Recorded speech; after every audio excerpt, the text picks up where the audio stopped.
amateur career in 2021, I couldn't fight in Michigan because of COVID. So I had to go all the way down to Florida 3 times, right? Went 2-1 in Florida, right? Was able to come back to Michigan, had a couple fights there, moved to Ohio. So I was kind of all over the place my amateur career due to COVID. My record was 5-2.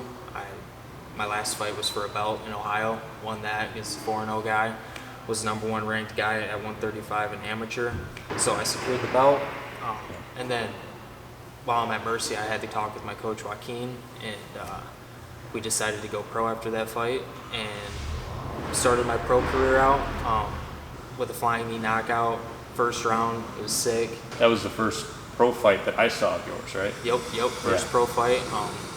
And everything went good after that, dude. We just started finishing guys, and I had my first tough test, actually, my 3rd pro fight. I had a kid from Nebraska come along. He was 3-1, and I was 2-0.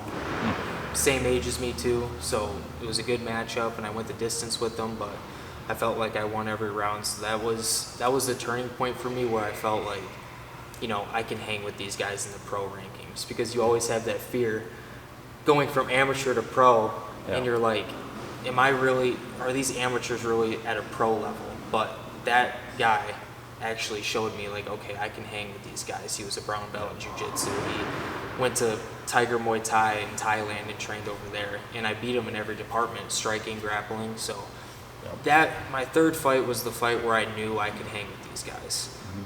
After that, we got a couple more fights, finishes, and then I was 5-0, and I got the offer to fight for the 125 belt. And I was a little scared too, because again, I only had a couple of hard tests, but I knew my capability, and the guy I was fighting was 5-2. He trains at Fight Ready in Arizona, where you got Figgy, you've got Henry Cejudo, you've got all those guys training there. So I was like, okay, if I beat this guy, I really know what I'm about. And I kind of already knew what I was about deep down, because I'm training with the best guys at Mercy. You got Charles Johnson, you've got Mondo Gutierrez, you've got Freddie Rodriguez, Chaos Williams, Buckley. You've got all these top-level guys. So I knew I could hang with these guys, but you always have that, fear in the back of your mind when you're going against a whole different style. But fight got signed, and knocked him out in four minutes. It was crazy, and got the belt wrapped around my waist, and right then and there I knew, because he was another guy that was a top-tier fighter.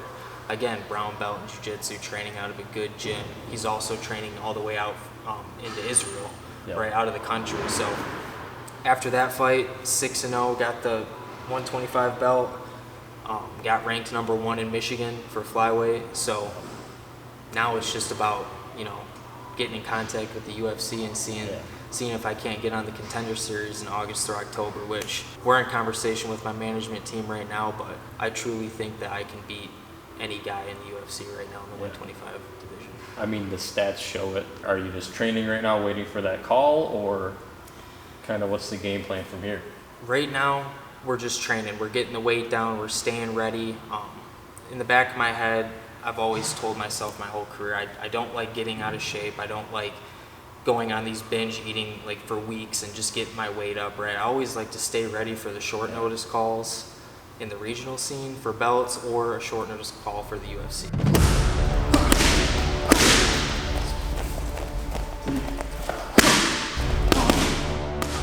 Yeah, and going back even further to fill people in, like you and I went to high school together. Yep. We really got connected afterwards when you started fighting. It was actually that Florida fight that I watched.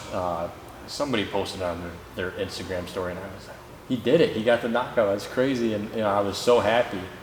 What was the point where you were like, I want to fight? So it was many things, right? I'm a small guy, right?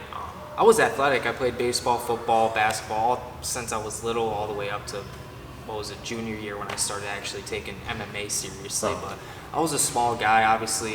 I know all fighters say this, it's cliche, but you get picked on and stuff. But I did get picked on a little bit, and like I said, I was small, and I just wanted to know something to where I knew, like, okay, I could defend myself against this motherfucker if he tried doing something to me, right? Because there would be times I get suspended every freaking year, bro. Freshman through senior year, I got suspended every year for fights, and it wasn't because of me. So I was like, okay, I'm gonna learn something. So if something does happen, I'm not gonna fucking get fucked up, right? But started training a little bit sophomore year just by myself, just to get the confidence up. Bought a boxing bag and was just in my basement hitting it, right? Just get used to it because I didn't want to go into a gym and embarrass myself, right? Yeah. I was worried about that. So junior year, I actually started training in Lapeer at Dragon Martial Arts, and that was the very start of everything, right? I was doing jiu-jitsu and kickboxing. After like 2 months, dude, I just fell in love with it, dude. I'm like, I'm actually good at this. Like, I didn't know I was good at grappling, or it wouldn't just come to me naturally, but it did. And, you know, it just took flight from there, dude. I trained there for like 3 years, and then I wanted to level up. So I went to Andre Garcia's, right? Great coach, black belt in Russian Sambo, black belt in jiu-jitsu. And once I went there, that's when I started getting really good, right? Mm-hmm. And that's when I started my amateur career. Went to Florida, fought all that. And then I decided, okay, I'm getting even better. And Murcielago hit me up at a jiu-jitsu tournament, actually. So went to the jiu-jitsu tournament, won it, took first place, and they invited me there. And it was hard for me because I had such a close relationship with Andre, such a great coach, but I knew what was best for me was to, again, excel and go to that next level. And I'm happy I found my new home. And the good thing about Mercy is, like, now that's the biggest you can get, right? And in these top tier gyms, like American Top Team and all these gyms all over the place, I'm happy I get to take in from the guys that have experienced, the vets that have actually gone over there and trained over there. It's like they don't focus on you solely, right? They've got top 5 guys in the UFC that they're focused on, right? They want all that clout, but, you know, Joaquin Murcielago over at Mercy, you know, he treats everybody the same. As long as you put in the work and you grind every single day, he'll put the work towards you. He'll put in effort for you, and it's just great.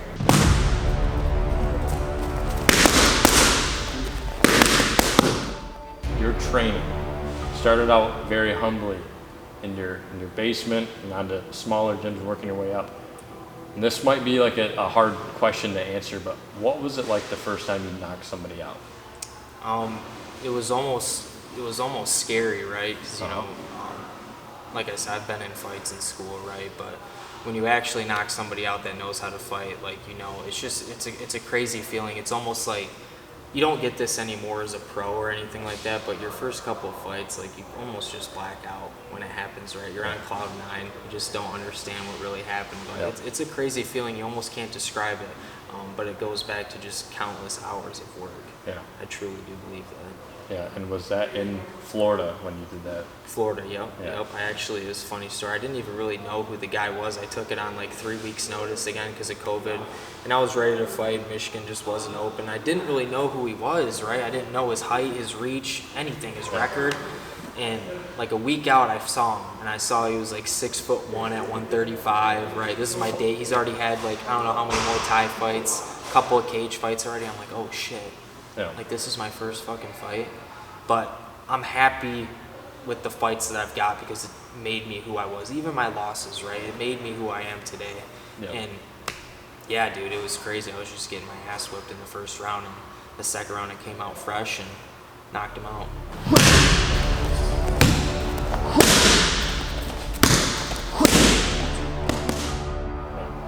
So how many knockouts do you have officially right now, amateur and pro? Let's see, amateur, I got 1, 2, 3.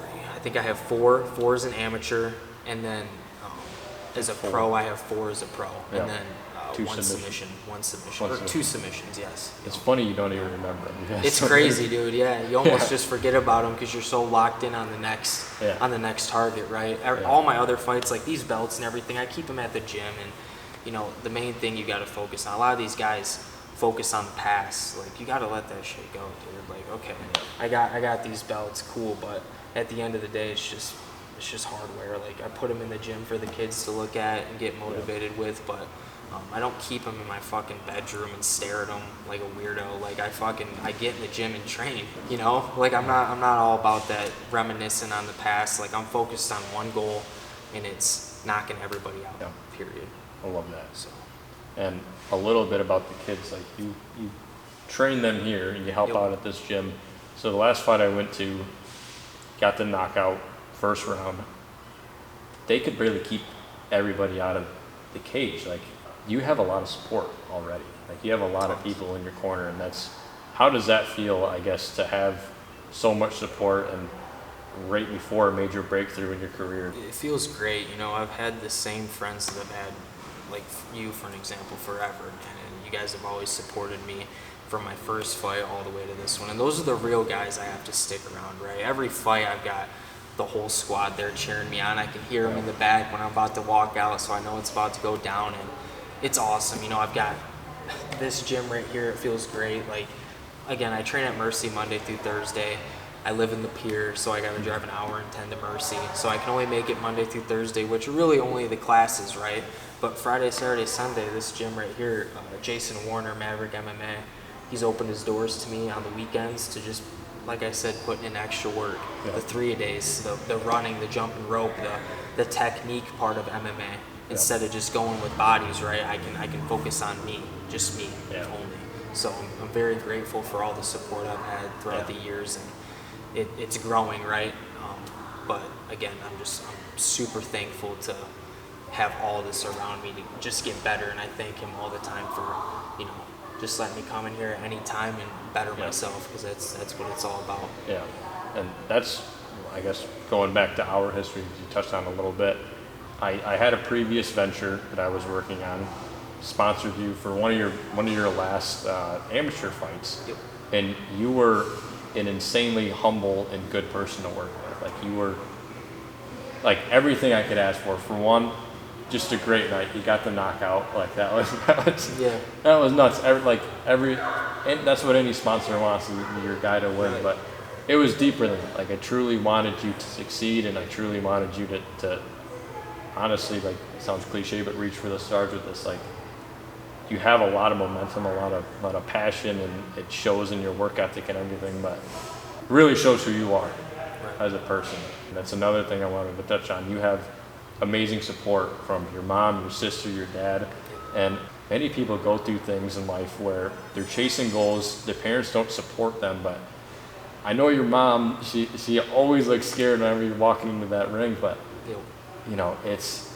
it's great to see. So describe to me, talk me through that a little bit. Right. So, I'm so blessed to have, my mom and my dad and my sister in my life. They've been a huge support system for me from fucking day one, right? Anything I put my mind to, they would support me. But the main thing, I never got anything handed to me in life, right? They always told me, if you want something, go do it, right? We'll support you in, as a kid, chasing your dreams, paying for whatever. But once you become an adult, like, you've got to start doing that stuff yourself, but we'll always be there to support you physically, right? Going to your fights, going back when I played baseball, going to the base, they were always there for me, right?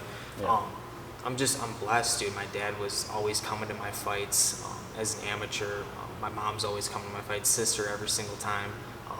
But truly, back to the humbling part, my dad always used to tell me, and he never fought or anything like that, but we always used to sit back and watch these big mouths fight and stuff, and we'd see them just get knocked out in the fight, right? Yeah. The guys that were talking.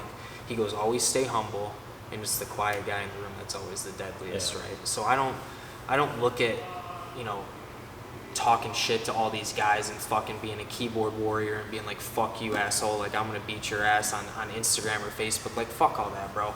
I'm gonna fight you on Saturday night, and I'm gonna knock you the fuck out. Period. Yeah. And I'm not going to tell him that. I'm just going to go and fucking do it, right? So that's always been my mindset. I'm not a big guy for posting and fucking calling people out. Like, if we're fighting, we're fighting. And Saturday, when I get paid to get in the cage to fight you, that's when I'm going to beat your fucking ass and talk my shit. But I'm not going to do it, right, on the internet like a keyboard warrior, right? So that's the main thing I'm blessed to be told as a kid, is just always stay humble, and by my parents, and be super respectful to people, and it's no hard feelings. Like, we're fighting, right? Like, I'll shake your hand and shit, but again, once Saturday night comes, it's a whole different fucking story. You sign the contract to fight me, I'm gonna beat your ass, right? But other than that, I don't have no ill will against anybody. I'm gonna stay humble and just do my fucking job. So what is it like after you do fight somebody? Like, is it somebody you could see, like, yourself training with in the future? And it's still early in your career, I understand that, so you might see them later down the line, but what is that like? Because you've knocked out almost everybody you fought? Like, did you go ahead and drink with them? Like, I have no ill will against them, Yeah. right? Like I still talk to some of the guys I've fought, like, and honestly, like it's not like we're gonna fucking rematch in the regional scene, right? So it's not like I have hard feelings for them. It's different when you get to the UFC, right? You're not gonna like be buddies with people because you guys are signed contracts to one promotion, right? You might fight each other again, but I'm close with all the guys I fought. Like sometimes DM them or they DM me. You know, I talk to them after the fight. Super respectful. Again, you know, why would I be pissed at him for signing that contract to fight me? I signed it too, right? So it's just part of the game. But yeah, I don't have no ill will against anybody. And yeah, I would totally train with any of the guys if they wanted to come through. It's no big deal.